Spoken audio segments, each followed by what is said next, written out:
14h11 sur All for Pack TV. Bienvenue à vous, cher public, pour ce grand débat dédié aux mutations de la supply chain, et pas seulement, mais aussi de l'ensemble des acteurs de la manutention. Quelle supply chain au sens large en 2020? Excellente question, tant ce métier est devenu stratégique dans les entreprises. D'une part, les clients, ils souhaitent s'équiper pour améliorer leur productivité, en ayant évidemment un ROI le plus court possible, ce qui n'est pas toujours facile. De l'autre côté, les industriels des biens d'équipement de manutention déploient une offre aujourd'hui très innovante en termes de produits et de systèmes pour répondre évidemment aux évolutions galopantes de la consommation. Pour en débattre sur notre plateau, Jos Marinus, bonjour, vous êtes président de l'ELA, l'association logistique européenne qui fédère 30 associations nationales. Bienvenue parmi nous. Vous parlerez essentiellement français, mais de temps en temps un petit mot en anglais que l'on traduira. À côté de vous, Jean-Michel Garnery, vous êtes président de l'ASLOG, l'association française des professionnels de la supply chain et de la logistique. À côté de vous, Renaud Buronfos, vous êtes délégué général du SISMA, le syndicat des équipements pour la construction, les infrastructures, la sidérurgie et la manutention, membre de la Fédération des industries mécaniques. En face de vous sur ce plateau, Jean-Luc Thomé, vice-président du SISMA, donc on ne répète pas, et PDG de BA Systems, spécialisé dans les AGV, les Automatic Guided Vehicles, voilà, avec un magnifique accent anglais, et la robotique. À côté de vous, Christophe Lautret, président de la FEM, la Fédération européenne de la manutention. Vous êtes également directeur général de Linde Material Handling, c'est-à-dire les Fenwick, les fameux Fenwick, et pas seulement évidemment. À côté de vous, Olivier Janin, secrétaire général de la FEM. Un plateau de grande qualité et je dirais même exhaustif sur cette problématique. Alors débutons avec vous, Jean-Michel Garnery, président de l'ASLOG. Dans votre rôle de prospectif pour vos adhérents, vous avez associé vos compétences voici 2 ans avec votre homologue allemand, BVL, pour faire émerger les principes et les évolutions d'une supply chain finalement d'excellence à horizon 2020. Alors 30 directeurs supply chain ont participé, des références dans la filière, des cabinets de consultants, des facultés, et 5 thèmes ont émergé. Racontez-nous. Absolument. L'idée, effectivement, était de réfléchir sur la profession, non pas en se retournant sur le passé ou en se posant la question de ce qu'il fallait faire aujourd'hui pour avoir une supply chain d'excellence, mais plutôt de se projeter à horizon 3-5 ans en se disant, au fond, bâtir une supply chain d'excellence, c'est maintenant pour dans 5 ans. Donc l'idée était un petit peu de comprendre quelles étaient les grandes tendances sur lesquelles les entreprises devaient travailler. Et donc sont sorties 5 grandes tendances majeures. La première tendance, et on y reviendra, c'est clairement que les modes de consommation ont changé et du coup s'ouvrait l'ère de l'omnicanal. Donc l'omnicanal en termes de vente, ça signifie aussi l'omnicanal en termes de logistique et de supply chain. Comment servir plusieurs canaux de distribution. Qui n'est pas le successeur de l'Homo erectus, hein, c'est autre chose. Hein. Ça c'était voilà. Autre chose, on en parlera. L'omnicanalité, on va détailler ça tout à l'heure. La deuxième tendance qui est sortie de ces analyses, c'est clairement l'incorporation des technologies digitales dans le commerce, donc également dans la supply chain, notamment pour travailler sur le domaine du forecasting, sur aussi donc de la prévision, mais également, je dirais, sur le pilotage des nouveaux robots, des systèmes avec l'industrie 4.0. La troisième tendance qui est sortie de ces analyses, c'est une tendance, on va dire, liée autour de l'humain. En fait, comme nous sommes dans une période de grande mutation, les entreprises elles-mêmes doivent faire évoluer leurs compétences à l'intérieur de leurs organisations. Donc on a des problématiques de formation, des problèmes de compréhension de vers quoi on doit former ses salariés, mais on a également aussi des problématiques d'incorporation de nouvelles fonctions, de nouveaux métiers pour pouvoir faire face à ces évolutions. La quatrième thématique, et non des moindres, est une problématique RSE. Donc clairement, à la fois les entreprises doivent s'orienter et orienter leur supply chain vers des supply chains propres et également faire en sorte que les salariés eux-mêmes soient dans des conditions de travail les plus optimum possibles et les plus sûres pour eux. Et enfin, la dernière... On imagine que c'est la formation... des êtres humains. La formation des êtres humains, mais c'est aussi, et Renaud en parlera mieux que moi, ce qu'on appelle la cobotique.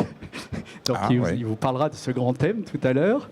Et enfin, la cinquième grande tendance qui est clairement la tendance pour nous la plus importante, c'est l'agilité et la résilience. comme nous ne savons pas de quoi sera fait le monde dans 3 ans ou dans 5 ans, tout ce que nous devons construire aujourd'hui pendant 3 ans ou dans 5 ans devra s'adapter à l'évolution du monde qui va très très vite, comme nous le savons tous. Et tout ça en une demi-heure, ça va être chaud pour nous. Hein. Renaud Buronfos, vos adhérents sont des spécialistes de la manutention, donc de l'intralogistique. Ils ont le vent en poupe du fait de ces profondes évolutions. Alors on parle en particulier de l'évolution des modes de consommation qui va être un peu notre point de départ. Hein. On va s'appuyer là-dessus parce qu'il faut toujours partir finalement du client final de la société. Est-ce que la bonne santé de vos professionnels vous donne une vision de l'avenir à travers tout ce que vous développez aujourd'hui et les services successful d'aujourd'hui ? C'est effectivement un secteur qui est relativement dynamique depuis 2 ans, qui a peut-être pas, comme toutes les entreprises françaises, une visibilité à 2 ans, à 3 ans, mais en tout cas c'est un secteur qui effectivement est relativement dynamique parce que toutes les entreprises clientes ont besoin d'améliorer leur compétitivité, leur productivité, leur modularité, leur exemplarité, et donc c'est vrai que ça permet à un certain nombre de nos adhérents de développer des produits nouveaux. Quels sont les secteurs d'avenir pour vous ? Alors les secteurs d'avenir, bon, il y en a un qui est un petit peu évident, c'est le e-commerce. Oui. Donc je ne sais pas si c'est un secteur d'avenir, en tout cas c'est un secteur qui est très dynamique actuellement, du présent. Mais il va forcément guider finalement, voilà. C'est le nouvel invité finalement de l'intralogistique. C'est le nouvel invité, pour rebondir sur ce que disait Jean-Michel, c'est vrai que le côté omnicanal fait aussi que il y a un besoin d'avoir des réponses d'équipement pour des méthodes de vente différentes et donc des logistiques différentes, des modes de transport différents. Donc avant vous aviez le petit commerce, puis après les grands magasins en extérieur. De plus en plus vous retrouvez les grands groupes qui investissent dans les centres-villes. Ouais. Vous avez les ventes sur Internet, vous avez la vente par correspondance. Donc vous avez différents canaux et tout ceci demande aux industriels d'avoir des outils pour répondre à ces besoins. Une très grande agilité pour les fabricants. Voilà. Jos Marinus, vous avez un point de vue européen et c'est pour cela que vous êtes là. Est-ce que tout cela se diffuse de la même manière dans toute l'Europe ? Bon, déjà, mes excuses pour ma langue. Hein. Mais vous êtes... Je suis belge. Et malheureusement pour vous et moi, du mauvais côté du pays. Et donc je suis néerlandophone. Écoutez, vous avez un gouvernement, hein, donc tout ça va s'arranger. On est world champion hein, de nombre de jours sans gouvernement. Mais juste après, il y a les Français, ne vous inquiétez pas. Et donc, on parlait de quoi ? On a cité hein, l'omnicanalité, le digital, l'agilité, l'humain, et puis avec la cobotique, et puis effectivement la RSE. Tout ça, c'est des problématiques européennes ? Bien sûr. Bien sûr, pour commencer, je m'arrête avec ça. L'e-commerce, ça c'est vraiment, pour l'instant, le part de marché du e-commerce en Europe globale, c'est 8% seulement. Mais déjà, le nombre de personnes qui ont déjà acheté par e-commerce, ça fait déjà 50%. Et donc, il y a une croissance exponentielle avec le e-commerce. Hein. Exponentielle. Hein. Exponentielle, ça c'est sûr.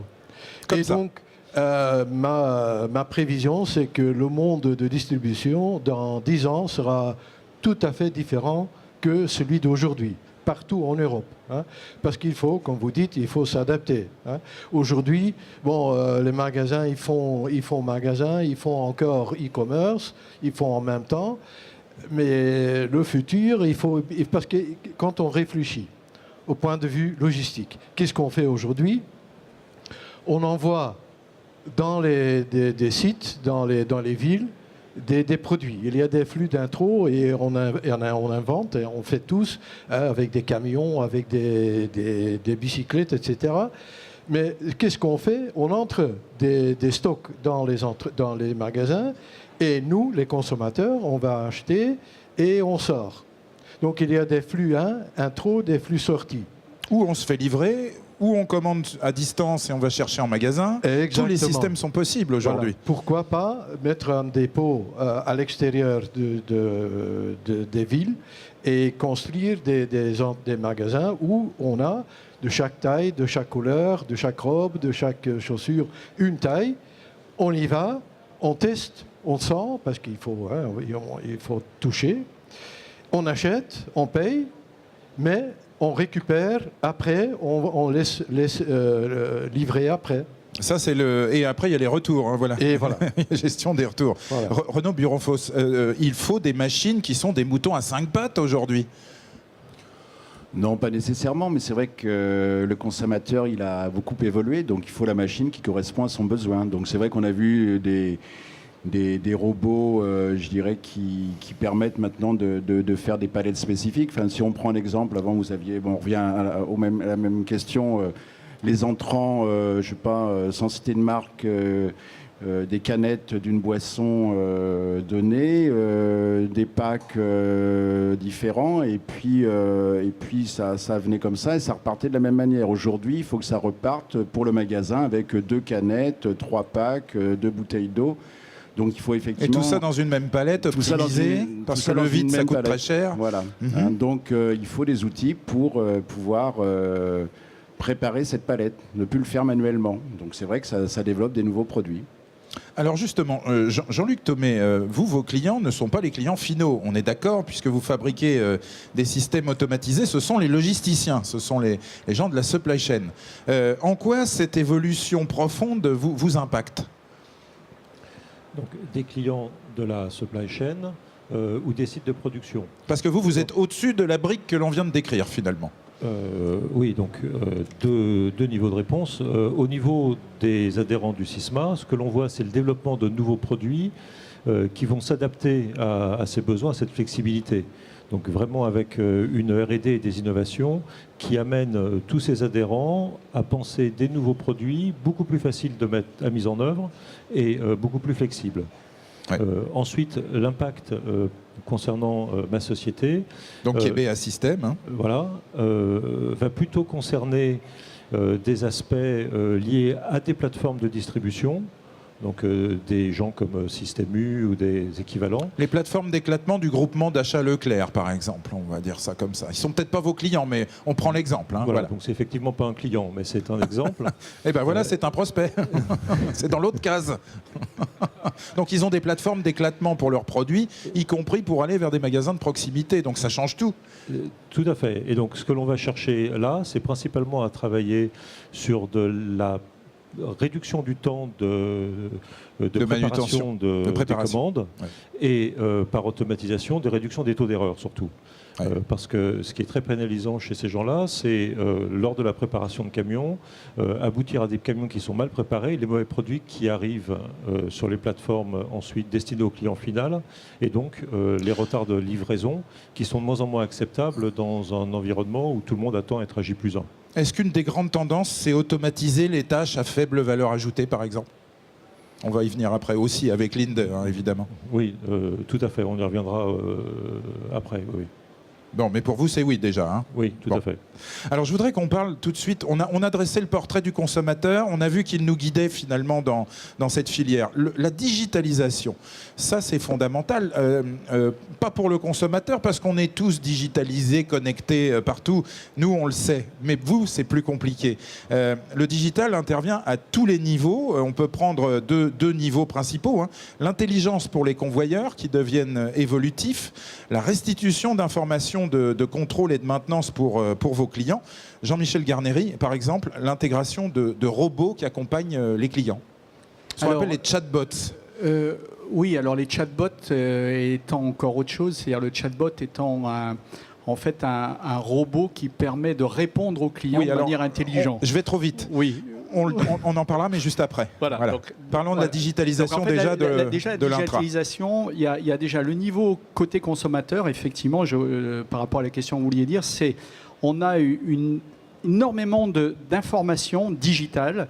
Le fait qu'un consommateur aille cliquer sur un site internet, qu'il achète pas, qu'il consulte une page, etc.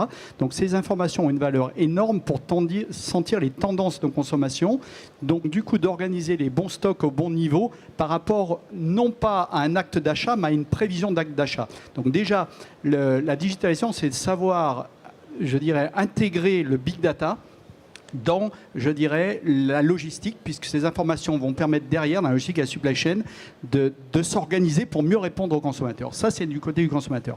Effectivement, du côté des outils, on a parlé là d'agilité. Et effectivement, de nombreux outils, moi qui étais dans la manutention il y a 15 ans, on fabriquait une installation. Autant vous dire qu'une fois qu'elle était fabriquée, il y avait intérêt à ne pas se tromper, parce que si les flux avaient évolué, en gros, on ne pouvait plus rien faire. Ça durait 15 ans. Ça durait 15 ans, et on avait 15 ans une installation qui n'était plus adaptée à ce qu'on voulait faire. Aujourd'hui... Alors attention, on est bien dans la digitalisation. Hein, là. Voilà, aujourd'hui, dans la digitalisation, aujourd'hui, dans l'utilisation, en tous les cas, des technologies modernes, notamment digitales, ça permet de faire, je dirais, des outils mécaniques capables même de répondre en temps réel avec la demande, parce que étant eux-mêmes connectés... Alors attendez, traduisons, parce qu'on a des étudiants notamment autour de nous qui ne connaissent pas forcément l'intégralité du sujet. On va prendre un exemple. On commande un produit sur Internet et il y a quelqu'un qui me répond, et je sais pas comment, votre produit a été expédié. Oui. Ça, c'est un bon exemple. Voilà, quel est le process ? Donc en fait, vous me commandez un produit sur Internet. Dans la seconde qui suit, on envoie, je dirais, un ordre de préparation au centre logistique, qui lui-même va utiliser les machines de vos adhérents. Va utiliser les machines des adhérents, et notamment des machines agiles, car modulables et car évolutives. On en parlera. On en parlera. Donc voilà. Et derrière, donc quelques minutes plus tard, l'information va remonter jusqu'au client pour lui dire, ça y est, la commande est prise en compte, elle a été préparée, elle est mise dans tel carton. Et ça, c'est la machine qui a donné l'information. C'est le système d'information au-dessus des machines qui pilote, je dirais, le système de préparation de commandes digitales, et qui est relié avec les systèmes mécanisés ou humains de l'entrepôt. Donc c'est bien. Alors effectivement, donc les machines sont pourvues de cartes électroniques qui permettent de donner l'information en temps réel finalement. Alors soit elles sont pourvues de cartes électroniques, soit elles ont des systèmes de pilotage au-dessus de ces machines. Ça, il y a différentes manières en tous les cas d'interfacer les machines. Mais on comprend très bien comment la digitalisation irrigue finalement vos fabricants. En fait, elle permet d'apporter des solutions beaucoup plus temps réel que les solutions qu'on avait précédemment. Christophe Lautret, donc vous êtes président de la FEM et vous êtes directeur général de l'INDE Material Handling. Donc ça, ce sont les chariots élévateurs Fenwick en particulier. Entre autres Fenwick, oui. Il faut... Comment, pardon? Entre autres Fenwick. Entre autres Fenwick, voilà. Mais je les cite parce que je les connais. Bon, voilà. Donc... qui ne connaît pas, effectivement, c'est le Coca-Cola, finalement, de la manutention. Bon, voilà. Il faut aller plus vite aussi pour préparer les fameuses commandes dont on parlait à l'instant. Et pour ça, il faut automatiser certaines tâches. Il faut donner de l'information. Il faut aller plus vite, il faut donner de l'information. Donc on parlait de la digitalisation. Donc pour nous, c'est très concret, la digitalisation. Il y a au moins 3 domaines dans lesquels elle intervient dans les chariots, mais pas seulement, dans d'autres domaines. Il y a d'abord l'aide, l'assistance à la personne. Parce que avant de parler d'automatisation, il y a quand même beaucoup de gens qui conduisent des chariots. Et ces gens-là, ils resteront. Donc il faut les aider. Donc il y a de plus en plus de systèmes qui permettent de leur faciliter la tâche d'un point de vue sécurité, d'éviter qu'ils soulèvent des charges qu'ils n'ont pas le droit de soulever, de calculer des centres de gravité, d'éviter des basculements de chariots. Donc il y a toute l'assistance à la conduite. Déjà, ça c'est un premier thème. Déjà, quand on évite les accidents, on va plus vite déjà. Voilà. Donc déjà, avant d'aller plus vite, il faut aller en sécurité. C'est un des premiers thèmes de la digitalisation. Bon, le deuxième thème, vous l'avez cité, c'est l'automatisation. Donc ça, c'est clair. De plus en plus de clients sont demandeurs de systèmes plus ou moins automatisés. Et puis le troisième thème, c'est effectivement l'échange de données. Donc c'est l'échange de données pour piloter des chariots. Donc on va piloter des chariots, on va aussi piloter des caristes. C'est-à-dire qu'on leur dit de plus en plus de manière automatique quelles charges ils doivent prendre, où ils doivent aller, etc. Mais c'est aussi échanger des informations sur la machine elle-même, sur la sécurité de la machine. Donc c'est toute la télématique, en fait, appliquée à la machine. Donc pour moi, c'est le troisième enjeu de la digitalisation. Il y a vraiment ces 3 aspects-là. Donc il y a d'abord l'assistance à la conduite, ensuite l'automatisation elle-même, la robotisation, et puis après tous les échanges de données entre la machine et l'environnement. Olivier Janin, on va vous donner un petit peu la parole. Donc, vous êtes secrétaire général de la FEM. Vous pouvez nous donner des tendances européennes aussi sur cette fameuse digitalisation. Non seulement elle concerne tout le monde, mais vous avez pour mission d'accompagner vos adhérents. Oui, effectivement, la digitalisation, c'est un sujet qui touche toute la mécanique en général, la manutention, mais toutes les industries mécaniques aujourd'hui sont digitalisées. Et ça, c'est un sujet qui, du coup, affecte toute l'Europe, pas seulement la France. Et au niveau de la FEM, on regarde ce que fait un peu l'Union européenne sur le sujet. L'Union européenne souhaite accompagner au maximum les entreprises parce qu'elles se rendent compte que c'est un élément de compétitivité important. Bien sûr. Surtout pour les entreprises européennes par rapport à d'autres régions du monde. Et c'est un domaine aussi où les entreprises européennes sont très développées. Donc ce qu'il faut essayer de faire, c'est de ne pas leur mettre des obstacles, mais au contraire essayer d'accompagner ce développement pour qu'elles puissent être compétitives sur le marché européen ou pour qu'elles gardent leur leadership, mais aussi sur les marchés à l'étranger. Alors l'Union européenne a adopté une stratégie en la matière pour essayer de mettre en œuvre un marché unique digital, donc notamment en s'attaquant à des thèmes tels que la cybersécurité, la propriété des données, l'accès aux données, puisque la donnée, le data, c'est maintenant la mine d'or. Bien sûr, ça concerne absolument tout le monde et toutes les filières. Et il y a un certain nombre de problématiques qui sont liées à ces données, puisque il va y avoir, si vous prenez un fabricant par exemple de chariot élévateur, il va pouvoir voir comment son chariot élévateur se comporte chez son client, et donc ça va donner comme de nouvelles problématiques. Ah oui, c'est ça. Jusqu'où va-t-on dans la propriété de l'information, par exemple, et dans l'exploitation ? Qu'est-ce qu'il peut prendre comme données ? Qu'est-ce qu'il peut réutiliser ? Parce que c'est utile. Ça permet aussi aux fabricants de développer de nouveaux services, c'est plus des produits, c'est des services. Ça permet d'optimiser la supply chain chez le fabricant. Ça permet aussi de capter des informations qui vont être retranscrites jusqu'au consommateur final. Mais on n'a pas forcément le droit de tout exploiter. Ça permet aux fabricants aussi de pouvoir orienter sa R&D en fonction de ce qu'il va recueillir comme information. Tout à fait. Alors, je voudrais justement qu'on reste lié avec ces données, avec ce consommateur. Parce qu'aujourd'hui, les données nous disent que tout va très vite, finalement. Agilité et résilience. Renaud Buronfos, vous en avez parlé en premier. Qu'est-ce que c'est des systèmes ? Oui, écoutez, on n'est pas obligé de suivre l'ordre précis des choses. L'agilité, c'est la rapidité de réponse face aux besoins. Jean-Michel Garnéry nous disait tout à l'heure, 15 ans, avant c'était 15 ans. Aujourd'hui, c'est combien de temps ? C'est 3 ans, 4 ans la durée de vie d'un système ? Non, vous changez votre portable en permanence tous les 6 mois. Oui.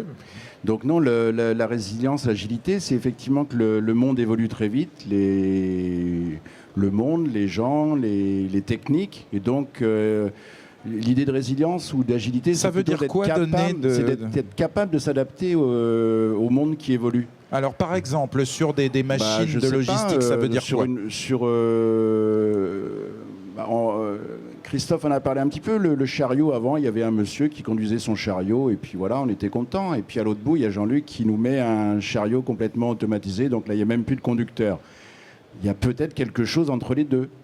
Il y a peut-être rendre le chariot un peu plus intelligent. Vous voulez dire du point de vue des clients ? Parce qu'en France, on n'a pas que des gros groupes industriels. Non, si il je y a me plein permets. de PME, bien sûr, il y a plein de PME. Tout le monde n'est pas capable d'investir dans des chariots complètement automatiques, finalement. Si, aujourd'hui, sans ça, Jean-Luc, il va pas être content. Mais si, on peut... Non, mais il faut être réaliste. Il y a différents systèmes. Alors, effectivement, on n'est peut-être pas capable de changer complètement sa flotte. Par contre, on est capable d'adapter la flotte de chariots que l'on a actuellement en l'automatisant, le robotisant. Après, il y a plein de termes. Tout à l'heure, vous avez employé le mot de cobotique, c'était un petit peu ça. Il y a la domotique pour la maison, il y a la robotique pour les robots. La cobotique, c'est aussi aider l'être humain dans son travail. Christophe parlait on ne soulève plus des charges.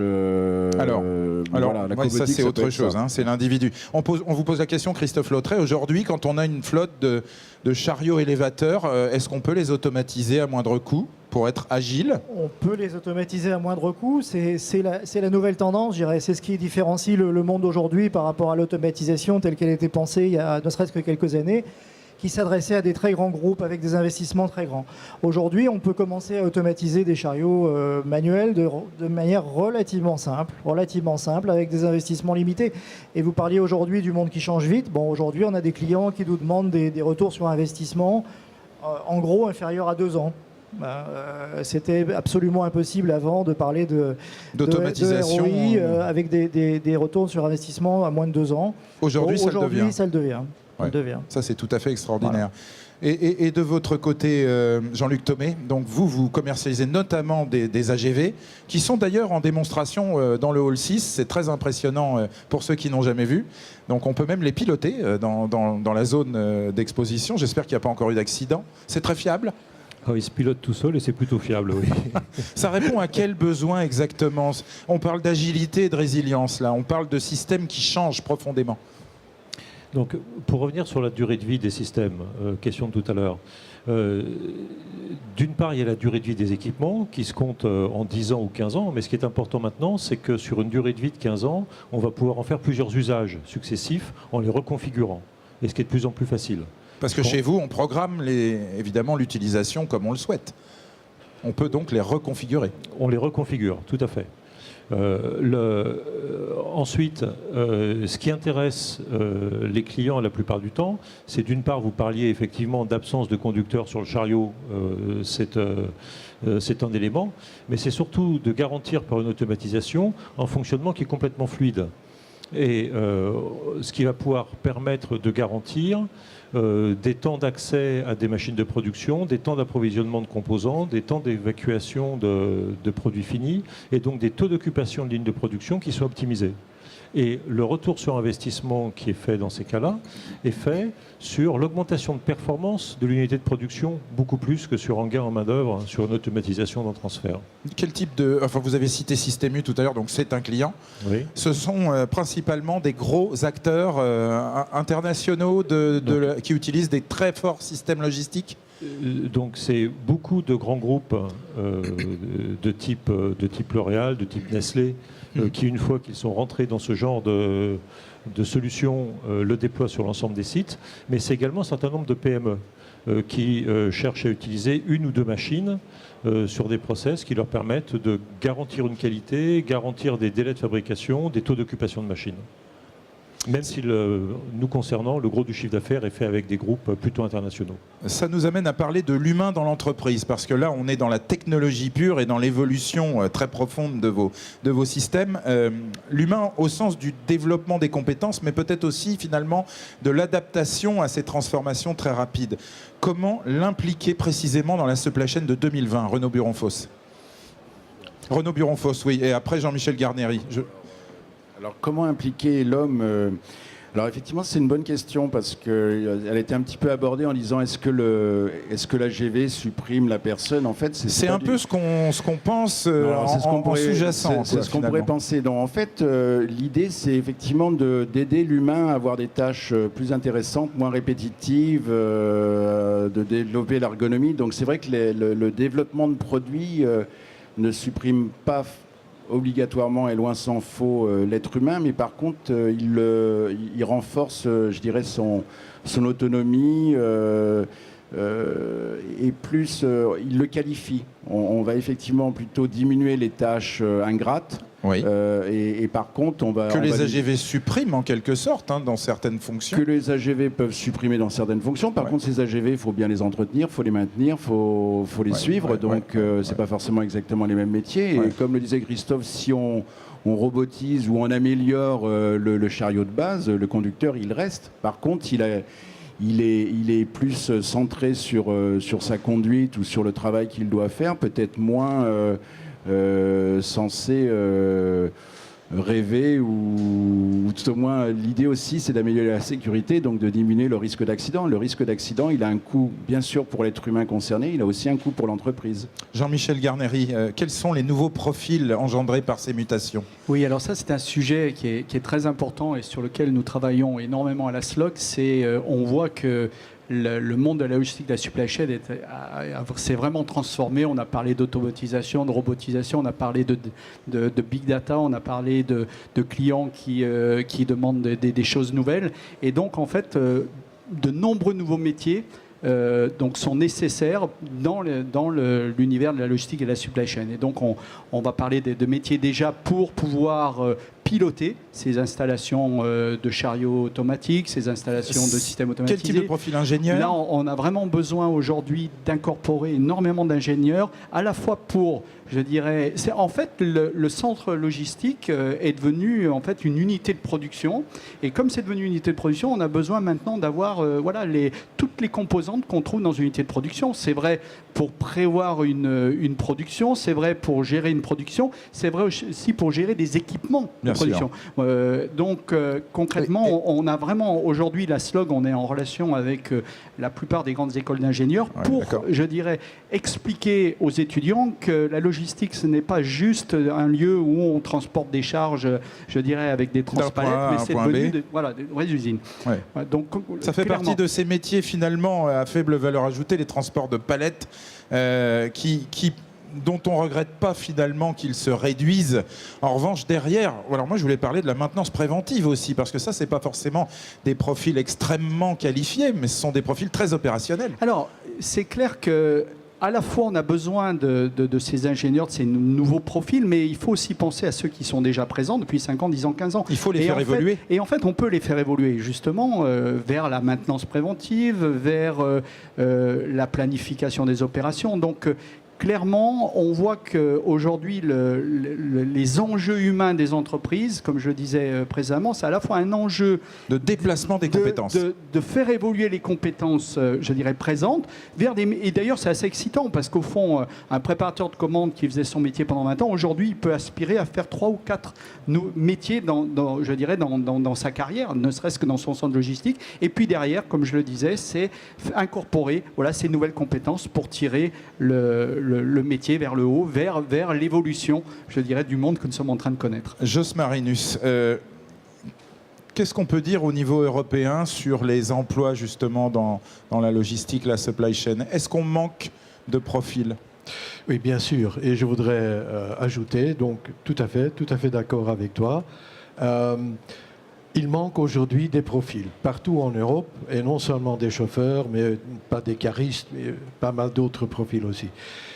En plus, et ça je suis tout à fait d'accord avec toi, quand moi j'étais petit, tous ceux qui ne pouvaient pas suivre dans l'usine, on le mettait dans l'entrepôt. C'était un peu, oui, c'était la cave, quelque part. Voilà, or qu'aujourd'hui, c'est terminé. C'est devenu central, la supply chain. Exactement. Pourquoi? Parce qu'on s'est réalisé que la supply chain, la logistique, peut créer de la valeur pour la société.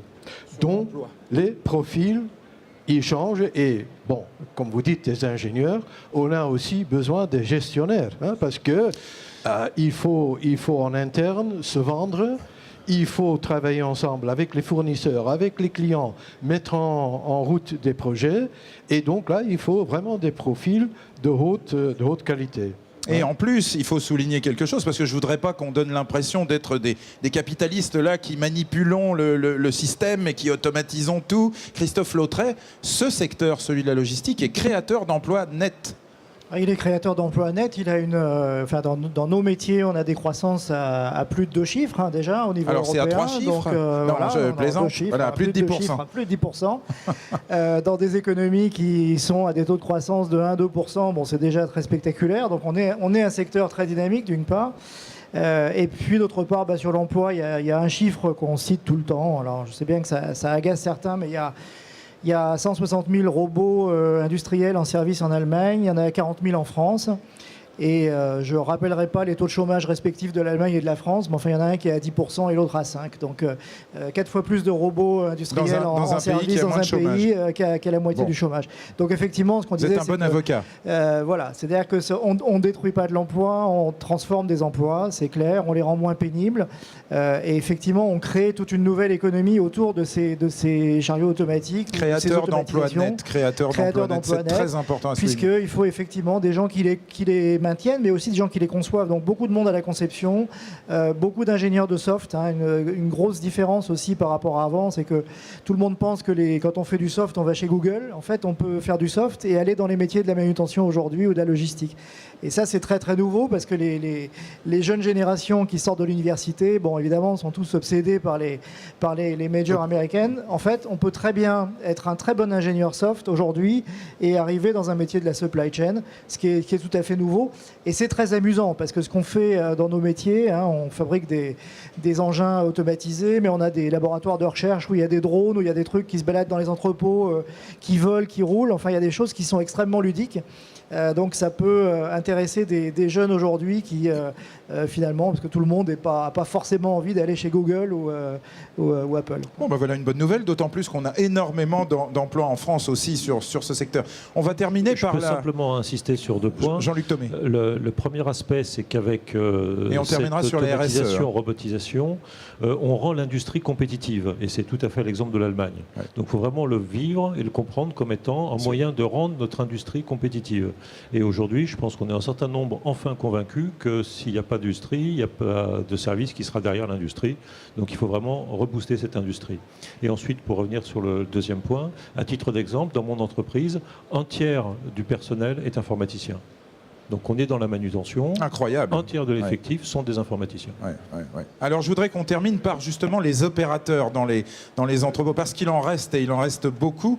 La RSE, la responsabilité sociétale des entreprises, elle peut paraître complexe à valoriser finalement dans vos métiers, mais Jean-Michel Garnéry, l'ergonomie du poste de travail est devenue quelque chose de très important. Vous êtes scruté par tout le monde. Alors déjà, sur ce sujet-là, ce qu'il faut être clair, c'est... Et on va essayer d'être rapide sur ces derniers sujets. Si par le passé, on pouvait écrire de belles valeurs RSE sur des rapports annuels et pas les appliquer, on est aujourd'hui dans un monde où, quand on ne les applique pas, tout le monde le sait, puisqu'il est très facile par les réseaux sociaux, je dirais, d'être dévoilé dans ces manières de travailler. Donc aujourd'hui, ce qui est très important, c'est d'appliquer les valeurs qu'on émet, que ce soit des valeurs d'écologie, des valeurs de prendre soin de ses salariés. Donc, alors attendez, il y a un mot là, exosquelette. Qu'est-ce que c'est ça ? Les exosquelettes. Alors est-ce que je passe la parole à mon ami on va passer la parole à Renaud Buronfos peut-être juste après là-dessus. Alors, je te laisse en parler. Ouais, parce qu'on a l'impression que c'est de la science-fiction pour des jeux électroniques, mais non, ça rentre dans la supply chain. Non, mais en fait, c'est très simple. On a la chance en France d'avoir beaucoup de lois. On a la loi pénibilité, voilà, pour ne pas la citer. Donc il faut à tout prix aider l'être humain à rendre son travail moins pénible. Bon, pour rendre son travail moins pénible, ça veut dire éviter de soulever des charges trop importantes, par exemple. Éviter de soulever des charges trop importantes. Bon, il y a une entreprise connue en France, j'avais la cité, qui s'appelle Colas, qui a développé des exosquelettes pour aider les personnes qui ont des marteaux-piqueurs sur le bord de la route, pour ne plus avoir à porter toute la journée le marteau-piqueur, mais uniquement à se servir de la fonction marteau-piqueur. Donc c'est dans la manutention. Donc ça c'est très important pour les entreprises de manutention, parce que ça leur permet de faire de l'innovation et d'apporter des solutions à leurs clients pour effectivement diminuer ces risques. Alors troubles musculo-squelettiques, c'est très à la mode, levage de charge. Bien sûr. Et puis alors on n'oublie pas une chose, c'est que les collaborateurs vieillissent en Europe de l'Ouest. Donc on a un âge moyen qui d'un côté augmente et de l'autre qui se rajeunit sur les nouveaux profils. Je vous pose la question, Christophe Lautrey, parce qu'on est obligé dans la manutention d'aujourd'hui de calibrer les charges. On calibre les charges, on fait très attention à ça. Donc l'ergonomie, ça fait partie de notre ADN. En fait, dans les constructeurs de chariots, on est très sensible à ça de manière générale, et aussi dans les systèmes d'intralogistique. Mais effectivement, le fait qu'un chariot ou un engin de manutention aujourd'hui ce soit conduisible par n'importe quel type de population, de manière simple, avec des mouvements le plus fluide possible, effectivement, ça fait partie des impératifs d'aujourd'hui, clairement. Ouais. C'est donc la fin de notre plateau absolument passionnant sur l'intra-logistique, son présent enthousiasmant et les réponses que vous nous apportez aujourd'hui, messieurs. Mille merci d'avoir participé. Excellent salon à vous tous. On se retrouve sur ce plateau dans 10 minutes pour revenir aux sources, et même, je dirais, dans 6 minutes précisément, aux sources, c'est-à-dire aux matériaux, avec notre focus sur la filière métal. C'est donc à 14h55. Excellent après-midi sur All for Pack.